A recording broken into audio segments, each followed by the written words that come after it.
Hi friends, welcome back to my channel. ఈ స్టోరీకి writer SNMR Sridhar guarantee Sridhar గారి అన్ని స్టోరీస్ కి కాపీరైట్స్ వర్తిస్తాయి. ఆయన పర్మిషన్ లేకుండా యూట్యూబ్ లోనే కాదు మరే ఇతర సోషల్ మీడియా నెట్వర్క్ లో కూడా ఆయన స్టోరీస్ ని అప్లోడ్ చేయడానికి వీల్లేదు. దయచేసి అలా చేయకండి ఫ్రెండ్స్. అలా చేస్తే లీగల్ గా చాలా ప్రాబ్లమ్స్ ఫేస్ చేయాల్సి వస్తుంది. అలానే ఈ స్టోరీస్ చదువుతున్న వాళ్ళైనా వింటున్న వాళ్ళైనా మీరు మరే ఛానల్లోనైనా శ్రీధర్ గారి స్టోరీస్ ని చూసినట్లయితే వెంటనే నాకు కామెంట్ బాక్స్ లో మెసేజ్ చేయండి. ఇది పూర్తిగా రైటర్ శ్రీధర్ గారి ఛానల్ అండి. కేవలం ఆయన స్టోరీస్ మాత్రమే ఇందులో ఉంటాయి. కానీ కొంతమంది పేర్లు మార్చి వేరే ఛానల్స్ లో ఆయన స్టోరీస్ ని అప్లోడ్ చేస్తున్నారు. మీరు అలా చూసినట్లయితే నాకు మెసేజ్ చేయండి. ఇక లేట్ చేయకుండా వీడియోలోకి వెళ్ళిపోదాం ఫ్రెండ్స్. ఎస్ఎన్ఎంఆర్ శ్రీధర్ గారు రాసినటువంటి మనోభిరాముడు 153వ భాగం. హలో అల్లుడు గారు, ఎలా ఉన్నారు? మేం బాగున్నాం మావయ్య. మీరంతా ఎలా ఉన్నారు? కొంచెం బిజీగా ఉండి మీకు కూడా కాల్ కూడా చేయలేకపోయాను అని అభిరామ్ అంటే, పర్వాలేదు బాబు, మీరు మాట్లాడకపోతేనేం, మను యశు రోజు మాతో మాట్లాడుతున్నారుగా అన్నాడు కిషోర్. బావగారు కోమాలో నుండి బయటకొచ్చారని విన్నాను, మను చెప్పింది. అవును మావయ్య, ఇన్నాళ్ల మా నిరీక్షణ ఫలించింది. డాడీ కోమా నుండి బయటకొచ్చారు. మంచి వాళ్ళకి అంతా మంచి జరుగుతుంది బాబు. ఇంకేంటి మావయ్య విషయాలు? ఏం లేదు బాబు, యశుకి ఓ మంచి ప్రపోజల్ వచ్చింది అనగానే సడన్ బ్రేక్తో కారు ఆపాడు అభిరామ్. సీరియస్ టోన్తో, అబ్బాయి ఎవరు మావయ్య? అరుణ్ అని. కనుబొమ్మలు ముడేసి, అతను యశు క్లాస్మేట్ కదా? అవును బాబు, కొద్ది రోజుల క్రితం పెళ్లి ప్రపోజల్తో ఇంటికొచ్చారు. కాని మావయ్య, మీ పెళ్లికి ముందు యశు డబ్బు సాయం కోసం వాళ్ళ ఇంటికి వెళ్తే ఆయన చాలా అవమానంగా మాట్లాడాడంట. దాంతో పెళ్లి చేసుకోనని తేల్చి చెప్పేసింది యశు. కాని 4 రోజుల క్రితం వాళ్ళు మళ్లీ ఇంటికొచ్చారు. జరిగిన దానికి పొరపాటయిందని, వాళ్ళ అబ్బాయి యశుని ఇష్టపడుతున్నాడని చాలా బతిమాలుతున్నాడు. ఈ రోజు కాకపోయినా రేపైనా యశుకి పెళ్లి చేయాల్సిందేగా. వాళ్ళ నాన్న ఎలాంటి వాడైనా అరుణ్ చాలా మంచివాడు. యశు అంటే అతనికి చాలా ఇష్టం. అందుకే యశుని ఎలాగైనా ఒప్పించి సంబంధం ఖాయం చేద్దామనుకుంటున్నాను. దానికంటే ముందు నీతో ఒక మాట చెప్దామని ఫోన్ చేశాను బాబు. అంటే అప్పుడే వాళ్లకు ఎలాంటి విషయం చెప్పొద్దు మావయ్య. కాని బాబు, ఆ అబ్బాయి. మావయ్య, పెళ్ళంటే 3 ముళ్ళు వేయడమే కాదు, 2 మనసులు కూడా కలవాలి. అరుణ్కి యశు అంటే ఇష్టముండొచ్చు, మరి యశుకి అతనంటే ఇష్టముందో లేదో తెలీదు. అలానే మనం బలవంతంగా ఒప్పించడం కూడా కరెక్ట్ కాదు. కొద్ది రోజులు వెయిట్ చేయండి. అప్పుడే ఈ విషయం యశుతో కూడా మాట్లాడద్దు. తనకిష్టమైతే వెంటనే సంబంధం ఖాయం చేయొచ్చు. బట్ అంతవరకు తొందరపడకండి అనడంతో కిషోర్ నవ్వి, నాకు అల్లుడివైనా కొడుకువైనా నువ్వే. అలాంటిది నువ్వింతలా చెప్పిన తర్వాత నీ మాట నేను కాదంటానా? నీ ఇష్టం బాబు, అలానే కానివ్వు. సరే మావయ్య, ఉంటాను. బాబు, ఒక మాట. ఏంటి మావయ్య? ఏం లేదు, బావగారిని ఒకసారి చూడ్డానికి వద్దామనుకుంటున్నాం. ప్రతిరోజు మీ అత్తయ్య మనుతో యశుతో లోకాభిరామాయణం మాట్లాడుతుంది, కానీ మీరే ఊర్లో ఉన్నారో మాత్రం అడగదు. మీ అడ్రస్ పంపిస్తే అక్కడికి వద్దామనుకుంటున్నాం. నవ్వి, మావయ్య, మేముండేది అని చెప్పేంతలో ఇంతలో, సార్, కార్ కొంచెం పక్కకు తీయండి అంటూ వెనుక నుండి హారన్ వినిపిస్తుండడంతో, మావయ్య, నేను డ్రైవింగ్లో ఉన్నాను, మీతో తర్వాత మాట్లాడతాను అని చెప్పి ఫోన్ కట్ చేశాడు అభిరామ్. నానమ్మా, ఆకలేస్తుంది, ఏమైనా పెట్టు. మీ వదిన అరిసెలు చేస్తుంది, వెళ్ళి తిను అనడంతో కిచెన్లోకి వెళ్ళాడు రామ్. ఏంటి తెగ ఆనందంగా అరిసెలు చేస్తున్నావు?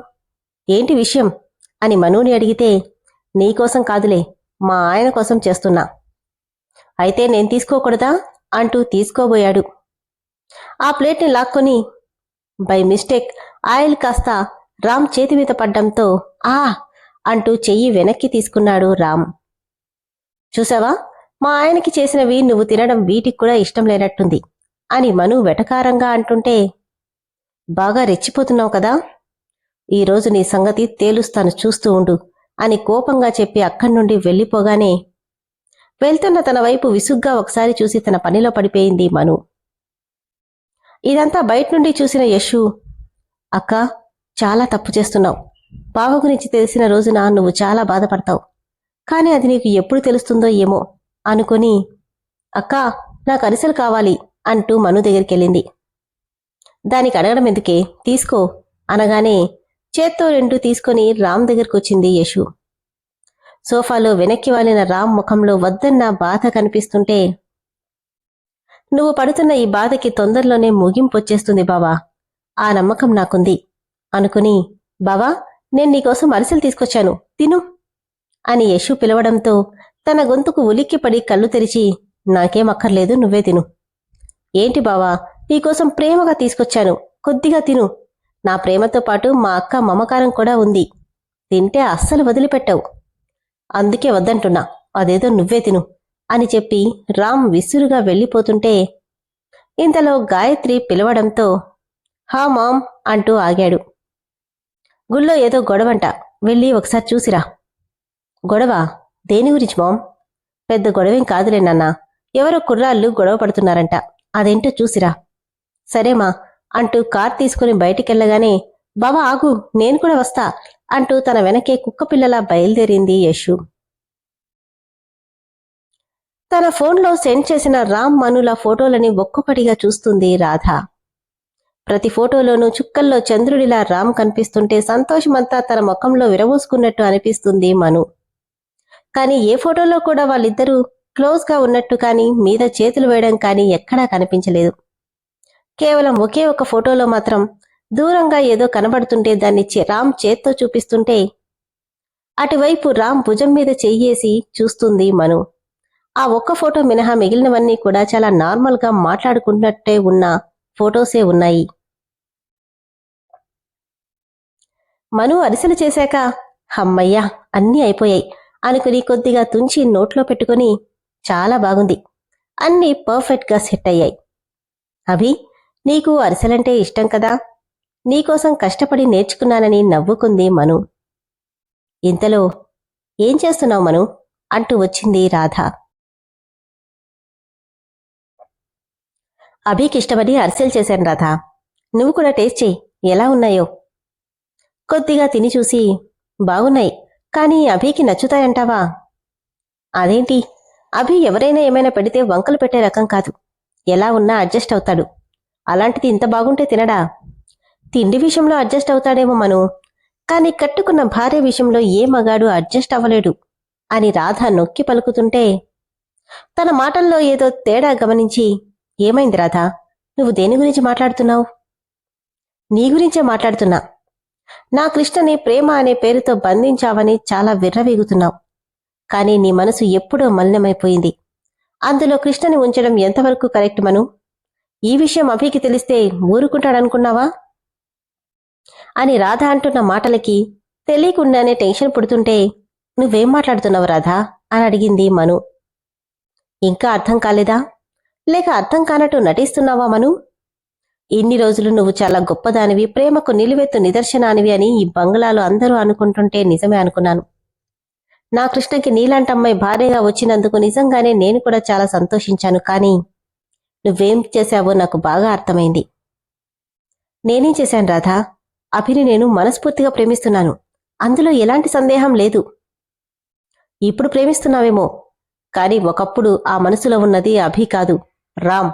అవునా కదా అని గట్టిగా అడగగానే తన చేతిలో ఉన్న అరిసెల ప్లేటు మొత్తం కింద పడి అరిసెలన్నీ చెల్లాచెదురుగా పడిపోయాయి.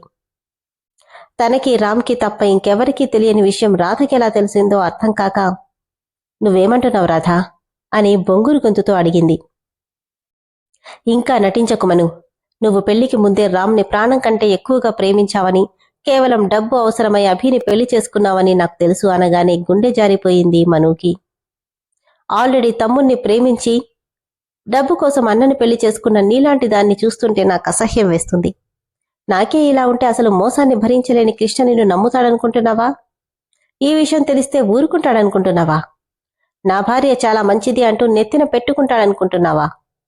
కృష్ణ గురించి నీకు పూర్తిగా తెలీదు. తను మోసాన్ని పొరపాటున కూడా భరించలేడు. కన్నీళ్లతో, లేదు రాధా, నేను ఒకప్పుడు రామ్ని ప్రేమించిన మాట నిజం, కానీ ఎప్పుడైతే నా పెళ్ళైపోయిందో అప్పటి నుండి రామ్ని నా మనసులో నుండి తీసేశాను. రామ్ నాకు మరిదిగా నా కళ్ల ముందు కనిపిస్తాడని నేను కల్లో కూడా అనుకోలేదు. నన్ను నమ్ము. నువ్విలాంటి కళ్ళపుల్లి మాటలు ఎన్ని చెప్పినా నాకే నమ్మాలి అనిపించట్లేదు. ఇక అభి నమ్ముతాడా మను? అసలు ఈ విషయం నీకెలా తెలిసింది? ఎలా అంటే ఇలా అంటూ తన ఫోన్లో ఉన్న ఫొటోస్ అన్నీ చూపించగానే షాక్తో బిగుసుకుపోయింది మను. ఇవి రామ్ దగ్గర ఉండే ఫొటోస్, ఇవి నీ దగ్గరికి వచ్చాయంటే ఇదంతా రామ్ చెప్పాడా? నవ్వి, ఎగ్జాక్ట్లీ మను. నాకు చెప్పడమే కాదు, ఈ విషయం ఆల్రెడీ అభికి కూడా చెప్పేశాడు అనగానే భయంతో 2 అడుగులు వెనక్కి వేసింది మను. ఏంటి, అభికి చెప్పాడా? చెప్పడమే కాదు, ఈ ఫోటోస్ అన్నీ తనకి కూడా పంపించాడు అనగానే కళ్ళు తిరిగినట్టుగా పడబోతూ పక్కనే ఉన్న డోర్ని పట్టుకుంది మను. ఇప్పుడేం చేస్తావు మను? అభి రాగానే నిన్ను అడిగే మొదటి ప్రశ్న, నువ్వు రామ్ని ప్రేమించావా అని. ఆ ప్రశ్న రాధ వేస్తున్నా అభి వేస్తున్నట్టే అనిపిస్తుంటే భయంగా తన వైపు చూసింది మను.